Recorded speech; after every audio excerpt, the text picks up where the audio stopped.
আমি দর্শকদের জন্য বলবো বাংলা রিলসের সঙ্গে থাকার জন্য এবং বাংলা রিলসকে সাপোর্ট করব। আমি ছবি তুলতে খুব পছন্দ করি, খুব আগে থেকেই, ছোটবেলা থেকে। এই ধরনের কাজটা হচ্ছে আমার জন্য ফার্স্ট টাইম কাজ। সো আমার বেশ ভালো লাগছে যে একটা কোনো প্ল্যাটফর্মের সঙ্গে আমি শুরু থেকে কাজ করতে পারছি এবং আমি থাকতে পারছি। এটা আমার অনেক ভালো লাগার একটা জায়গা এবং আমি দর্শকদের জন্য বলবো বাংলা রিলসের সঙ্গে থাকার জন্য এবং বাংলা রিলসকে সাপোর্ট করব। এটা আমার ফার্স্ট টাইম কাজ বাংলা রিলসের সঙ্গে। এর আগে আমি কাজ করিনি এবং এই কাজটা আমি ফার্স্ট টাইমই করছি। এটা দিয়ে শুরু হচ্ছে, আশা করি ফিউচারে আরও ভালো ভালো কাজ নিয়ে আসবো।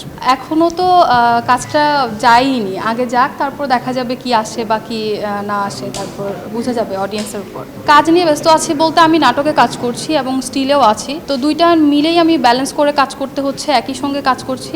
তো এইগুলো সবকিছু নিয়ে ব্যস্ততা চলছে। আর কিভাবে আসা হয়েছে বলতে গেলে আমার একদম হুট করে চলে আসা। হঠাৎ আমি ছবি তুলতে খুব পছন্দ করি, খুব আগে থেকেই, ছোটবেলা থেকে। সো যখন আমি ছবি তুলতে থাকি হঠাৎ করে আমাকে একটা ভাইয়া ফেসবুকে নক দেয়। সো ওখান থেকে আমার ফার্স্ট স্টিলে কাজ করা, দেন এইটাও মানে ভিজুয়ালও আসলে আমি হঠাৎ করে চলে এসেছি। ভাই আমাকে বললো যে একটা কাজ আছে, সেখানে যাও, যে করো, হয়তো ভালো কিছু হবে। তো আমি আসলে ফার্স্ট টাইম যেতে চাইনি, আমি বলছিলাম যে না ভাই, আমি কোনোভাবে প্রিপেয়ার না, আমি যেতে চাচ্ছি না। তো ভাইয়া বললো যেহেতু দেখো কি অবস্থা কি হয়। তো তারপর দেখলাম যে না, আমি যাওয়ার পর আমার বেশ ভালো লাগছে এবং আমি করতে পারছি।